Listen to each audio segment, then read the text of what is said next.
कानपुर शहर का नवाबगंज मोहल्ला कई मायनों में अपनी पहचान बनाते हुए एक तो यह पुराना कानपुर के नाम से जाना जाता है, दूसरे गंगा नदी पर बना गंगा बैराज अपनी अद्भुत छटा बिखेरता है। अटल घाट पर बैठकर लोग कलकल बहती गंगा की लहरों का लुत्फ उठाते हैं, नौका विहार का आनंद भी लेते हैं। नवाबगंज के जागेश्वर मंदिर के ठीक सामने ओम प्रकाश सैनी अपने परिवार के साथ रहते थे। उनके परिवार में पत्नी सरला के अलावा 3 बेटियां भी थीं। ओम प्रकाश की पत्नी सरला और साथ में उनकी 3 बेटियां। पहली बेटी की तो वो शादी कर चुके थे। जो पहली बेटी थी उसकी शादी हो चुकी थी। मझली बेटी की शादी करना, लेकिन मझली बेटी अभी पढ़ाई कर रही थी। इंटर पास करने के बाद उस लड़की की पढ़ने की इच्छा थी, लेकिन घर वालों ने उसका पढ़ना रुकवा दिया, जिसका नाम बरखा था। लेकिन बरखा को ये नहीं पता था कि कब हमारे ऊपर चाकुओं की बरसात हो जाएगी और उसके चलते हम खून से लथपथ हो जाएंगे और हमारी जान मिनटों में चली जाएगी। बड़ी स्टोरी लेकर हाजिर हूँ आप सभी के साथ। इस वक्त आप देख रहे हैं तरंग 24 न्यूज़। तरंग क्राइम के साथ बहुत बड़ी न्यूज़ है जो कि आपको अपडेट करवाऊंगा, जो कि नवाबगंज से है, और यहाँ पर मैं आपको अपडेट करवाऊंगा इस खबर से। बताता चलूँ कि एक ऐसा परिवार जो मंदिर के सामने फूलों का व्यापार करता है, उनकी 3 बेटियाँ हैं। पहले की तो शादी हो गई, मझली बरखा का नाम आ जाता है। ओम प्रकाश सैनी जिनकी बेटियां थीं और माता का नाम सरला। मंदिर परिसर के सामने ओम प्रकाश सैनी खुद फूलों का व्यापार करते थे और जस्ट आमने सामने ही उनकी पत्नी भी व्यापार करती थी, यानी कि सरला। बरखा विद्यालय में पढ़ाई करती थी। जैसे ही उसका 12वीं कंप्लीट हो जाता है, इसके बाद उसके घर वाले उसकी पढ़ाई रोक देते हैं। फूलों को लेकर के, व्यापार को लेकर के उसकी माँ कहती हैं कि हम भी व्यापार में तो बैठे हैं, अब बेटी भी मेरा जो है हाथ बंटवाएगी। हालात ये बनते हैं कि जब पढ़ाई रुकी जाती है तो बेटी के हाथ भी पीले करने हैं, लेकिन उससे पहले कुछ दिनों तक ये व्यापार में अगर हाथ बंटवाएगी तो कुछ तो काम होता ही रहेगा। बरखा को इस दुकान पे बैठा देते हैं, जो अभी 12वीं क्लास कंप्लीट करके वहाँ पहुँची ही थी। लेकिन बरखा की जब अभी उम्र जो थी वो किशोरावस्था के बाद जवानी अवस्था की तरफ चल रही थी, जहाँ ढेर सारे फूल को देखकर भंवरा भी वहाँ पर आते रहे। लेकिन बरखा ने किसी को भी भाव नहीं दिया। धीरे धीरे वक्त बीता और बरखा जवान हो गई। सरला जो कि उनकी माता और ओम प्रकाश सैनी शादी को लेकर के चिंतित हो गए। शादी को लेकर के जब चिंतित हुए तो उन्होंने ढूंढना शुरू कर दिया कि शादी करते हैं बेटी की।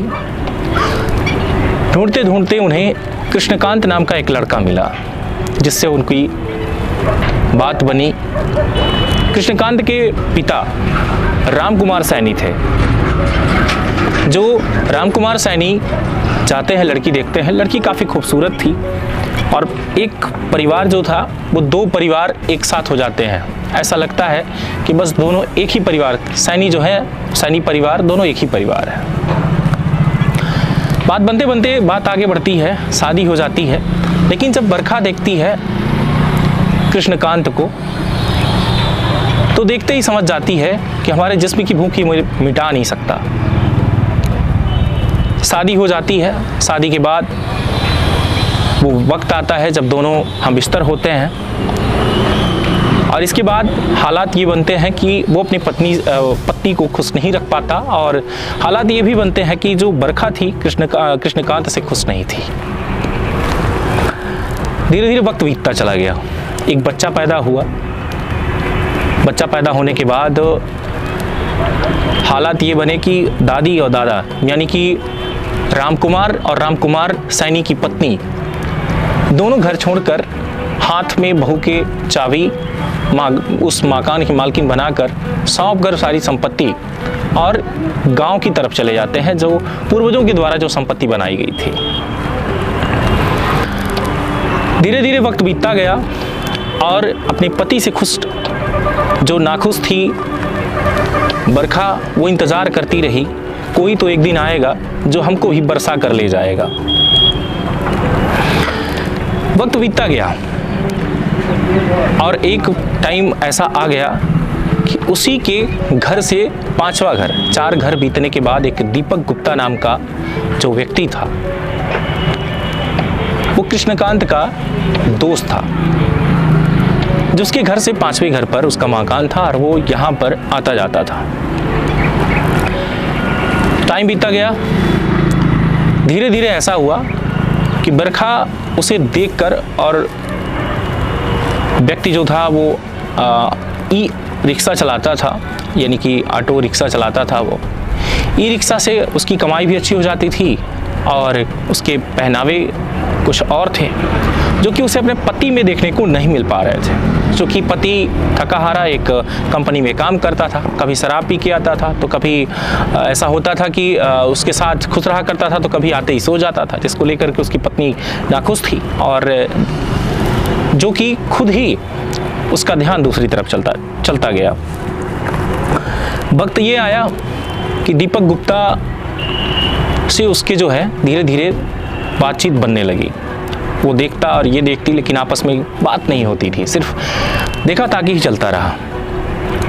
शादी को लगभग 3 या 4 साल के आसपास बीतता चला गया। 4 साल शादी को हुए। कृष्णकांत अभी भी अपनी पत्नी को समझ नहीं पाया था। वो आगे बढ़ता चला गया, अपने ड्यूटी और अपने बच्चों और अपने परिवार के बीच में वो रहता रहा। उसने ध्यान नहीं दिया कि आखिर में हमारी पत्नी हमसे खुश है या नहीं है। आगे की तरफ अगर चलेंगे स्टोरी में, तो एक बड़ा हादसा होने वाला था जिसको लेकर के कोई नहीं जानता था कि होगा क्या। एक दिन बात ये बनी कि घर में कोई नहीं था। बच्चे को छोड़ करके बरखा चली गई मार्केट जैसे ही गई, उसी रास्ते से दीपक भी लौटा। दीपक गुप्ता जो कि कृष्णकांत का दोस्त था, वो उधर से लौट रहा था ई रिक्शा से। उसने कहा, भाभी पैदल आप कहाँ जा रही हैं, चलिए हम आपको छोड़ देते हैं। बातों ही बातों में दोनों हंसते हुए, इठलाते हुए उसने कहा कि हम तुम्हारे रिक्शा में नहीं बैठेंगे, क्या पता तुम मुझे लेके भाग ना जाओ। दीपक ने कहा, नहीं हम भागेंगे नहीं, हम आपके साथ ही चलेंगे, जहां आप चलेंगे हम वहीं लेके चलेंगे। दोनों की आंखें तो पहले ही बातें कर रही थी, लेकिन अब बात जो है शब्दों में बदल गए, जो जुबान पे आ गई। फिर इसके बाद ऑटो पे बैठाता है, इठलाते और मजाक करते दोनों वहाँ से चले जाते हैं, घर ले जा कर के पहुँचाता है। बात ये हुई, आओ चाय पी लो, घर पे अभी फ़िलहाल कृष्णकांत नहीं है, तुम्हारे मित्र तो नहीं है लेकिन मैं हूँ, आओ चाय पी लो। उसने कहा, नहीं चाय तो नहीं, अगर वक्त आया तो ज़रूर कुछ पीने आऊँगा। मजाक की रिश्ता भाभी कहते हुए आगे बढ़े। हालात ये रहे कि बरखा और दीपक में दोस्ती हो गई। वक्त गुजरता गया, आपस में एक दूसरे से बात करते रहे और एक वो वक्त आ गया कि बरखा दीपक को घर में बुलाकर, और पति जब नहीं रहा करता था, यानी कि कृष्णकांत जब घर में नहीं रहा करता था, तब बरखा उसके साथ अवैध संबंध बनाना शुरू कर दी। दोनों का प्रेम कब जगा और दोनों कब एक दूसरे से भीगने लगे, ये पता ही नहीं चला कि बरसात कब हुई। वक्त बीतते चला गया, अब डेली आना जाना होने लगा, लेकिन कृष्णकांत को खबर नहीं थी कि हमारी पत्नी और हमारा जो दोस्त है ये क्या कर रहे हैं आपस में। हालात ये बने कि दोनों धीरे धीरे निकलते चले गए। गांव के मोहल्ले वालों ने, कुछ लोगों ने कृष्णकांत के कान भी भरे कि तुम्हारी पत्नी ऐसे करती है, तुम्हारी पत्नी ये है, लेकिन उसे अपने पत्नी पर कभी शक नहीं था। फिर भी सबके कहने पर उसने ये सोचा कि एक बार देख लेते हैं, ऐसा तो नहीं कि वाकई में ये मुझे धोखा दे रही हो। टाइम बीतता चला गया और उसने अपनी पत्नी को ये देखने के लिए अचानक से एक दिन घर में आया। अचानक से का मतलब ये है कि दोपहर में ही वो लौट के नौकरी से आ गया घर पे। जब उसने देखा तो बरखा घर पे ही थी और बेटा खेल रहा था। ऐसा कुछ भी उसे देखने को नहीं मिला। गेट खटखटाया, उसने गेट खोला, बरखा घर के अंदर मौजूद थी। उसने बुलाया, पानी वगैरह सारी चीज़ें हुई, लेकिन अब हालात ये बन चुके थे कि घटना घटने को ही थी, घटना इंतज़ार कर रही थी, कुछ हादसा होने को था, लेकिन वक्त धीरे धीरे बीत रहा था। साल भर तो रिश्ता यूं ही चलता गया, लेकिन उसके बाद अब जो चीज़ें होनी थी वो कहाँ हट सकती थी। इत्तेफाक से एक ऐसा टाइम आया जब कृष्णकांत घर पर फिर से लौट के आया, और जब लौट के आया तो दोनों को उसने अपने घर पे ही देखा। इसके बाद अपनी पत्नी को समझाने के बाद उसने कई बार ये चीज़ें कही कि गलत हो रहा है। यहाँ तक कि उसने अपने परिवार वालों से बात की, राम कुमार सैनी से बात किया, ओम प्रकाश सैनी से बात, सरला सैनी से बात हुई, यानी कि कुल मिला के अपने सास ससुर और अपने पिता से बात भी किया, सारी चीज़ें सामने रखा। हालात ये बने कि जब सबको पता चल गया तो बरखा अपने घर से और साथ में दीपक गुप्ता दोनों फरार हो जाते हैं।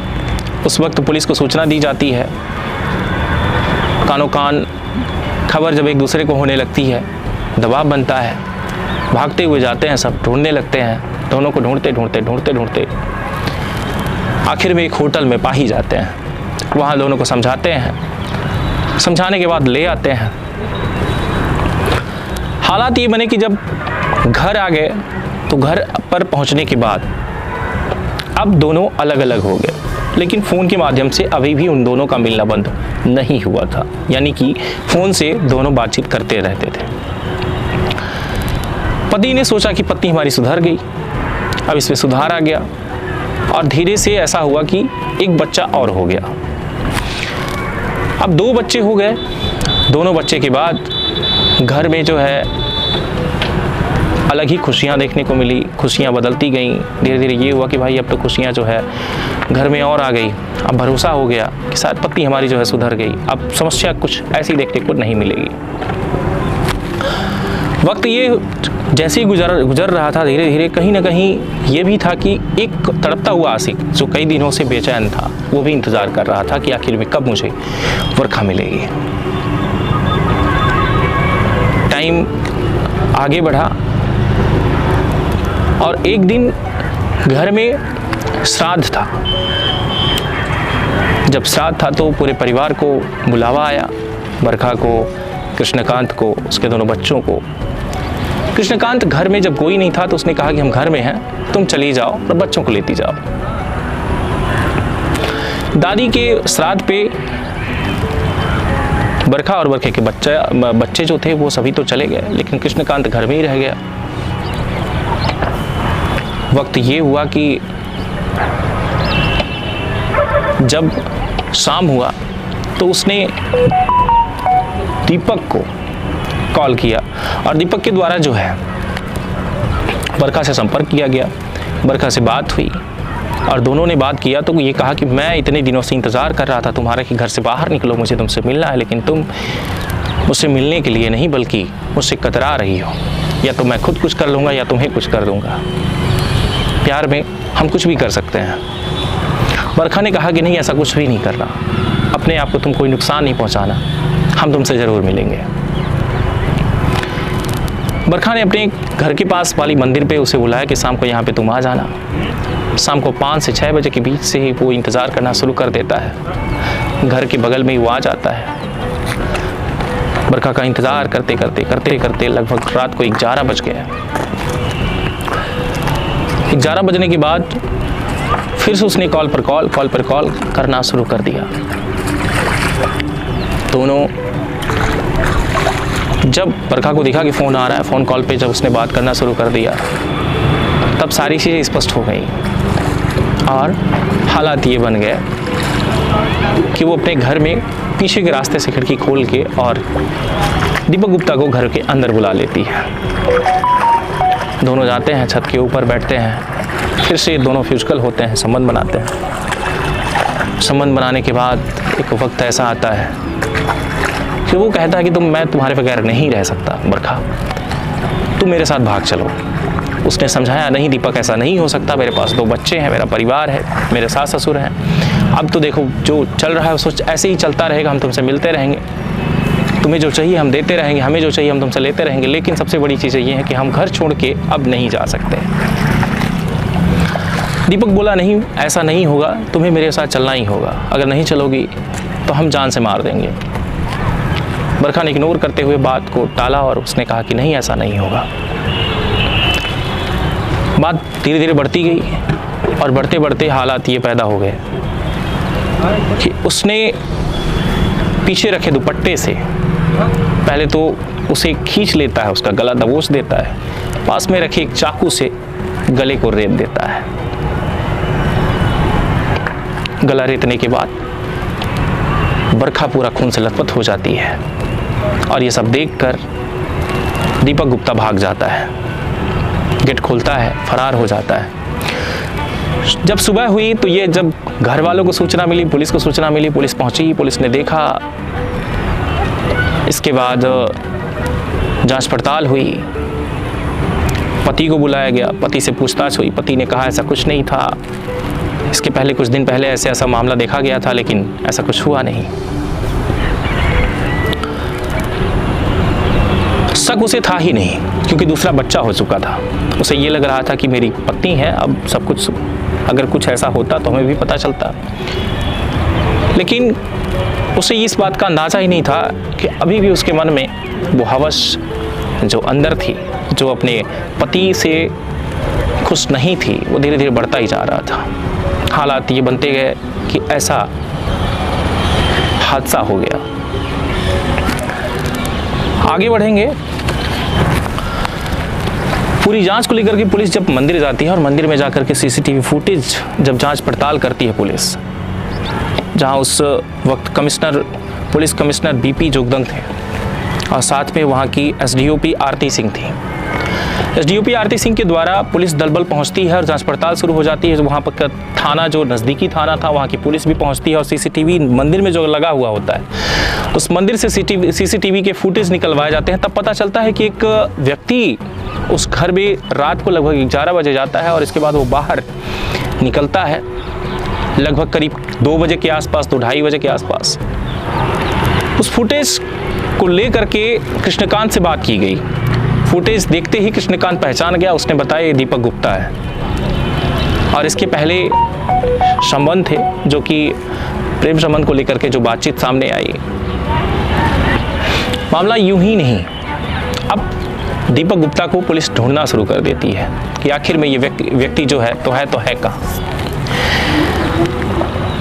समय लगभग बीत गया, 4 से 5 दिन हो गए। हर जगह पुलिस स्टेशन पर दीपक के फुटेज की कुछ फ़ोटो निकाल के और उसके फ़ोटो निकाले गए और फ़ोटो को लेकर के जब बात हुई तब ये स्पष्ट हो गया कि भाई थानों से फ़ोन आया और ये पता चला कि व्यक्ति जो है वो जिंदा ही नहीं है। कुछ दिन पहले ही एक ऐसा ट्रेन के सामने एक व्यक्ति आया जो कि कट कर लगभग अपनी जान दे दी थी और इस पूरे मामले पर शिनाख्त की गई।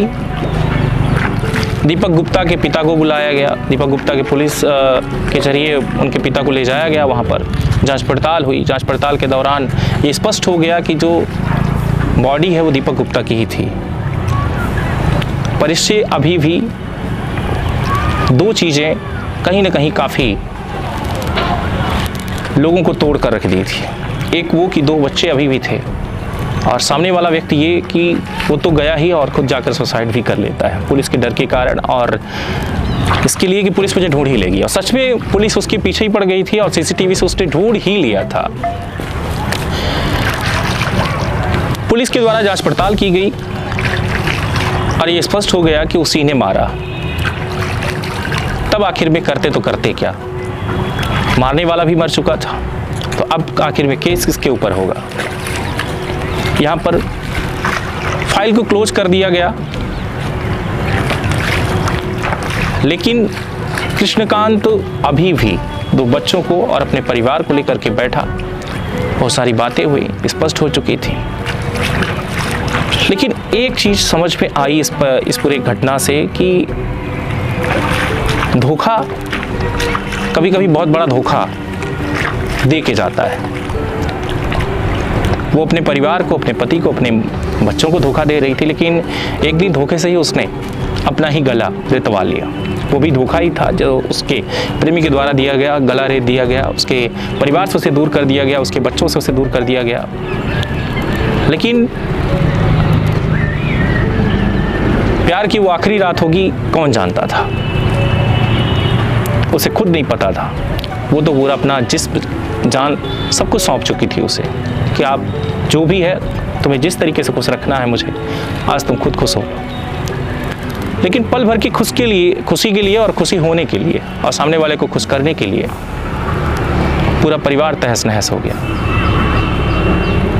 2 बच्चों की ज़िंदगी बर्बाद हो गई, पति की ज़िंदगी बर्बाद हो गई,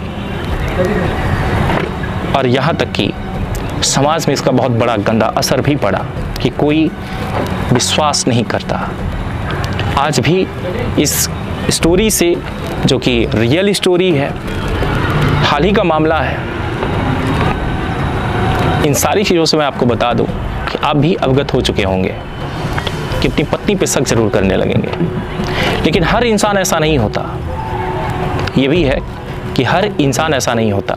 लेकिन बात ये है, कभी अपने परिवार से बैठकर बात करें, परिवार को वक्त दें और समझें कि मेरा परिवार हमसे कितना खुश है। वो चाहे कोई भी हो, माँ हो, पिता हो, भाई हो, बहन हो, कोई भी हो। अपने परिवार से आप अपनी कोई भी चीज़ों को, किसी समस्या को डिस्कस करें, उनके बीच में बैठे हैं, तो शायद ऐसी घटना घटती नहीं। कुछ ना कुछ इसका जो है निराकरण होता, और कुछ इसका जब निराकरण हो जाता तो शायद ऐसी परिस्थितियाँ पैदा नहीं होती और शायद आज पूरा परिवार खुशहाल होता। इसलिए तरंग न्यूज़ टीम आपको ये ज़रूर कहेगा एक बार कि अपने परिवार को वक्त दें, अपने परिवार से कुछ सीखें और कुछ सिखाएं।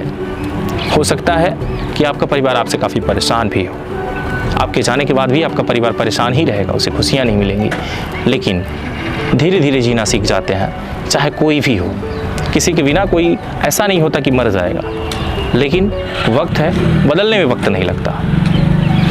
तो अभी तक आप देख रहे थे तरंग 24 न्यूज़। अगर आपको स्टोरी में कहीं भी ऐसा कुछ लगा जो कि मुझे नहीं बताना चाहिए था, या ऐसा कुछ लगा कि जो अभी छूट रहा है, या ऐसा कुछ लगा कि जो गलत है इस स्टोरी में, आप सभी कमेंट कर सकते हैं। कमेंट बॉक्स खुला है तरंग 24 न्यूज़ पर। और अगर आप फेसबुक पे देख रहे हैं तो फेसबुक पेज को फॉलो कर लीजिएगा। अगर आप यूट्यूब पे देख रहे हैं तो यूट्यूब पेज को भी, यानी कि चैनल को सब्सक्राइब कर लीजिएगा।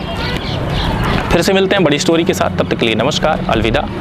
जाते जाते मैं आपको बताता चलूँ कि अभी हाल ही में व्हाट्सएप ने एक अपडेट किया है कि व्हाट्सएप पर आपको एक चैनल मिलेगा, जो लिंक आपको नीचे मिलेगा। उस लिंक से आप ज्वाइन करेंगे तो आपको व्हाट्सएप पर सारी खबरें मिलती ही रहेंगी। बहुत बहुत धन्यवाद।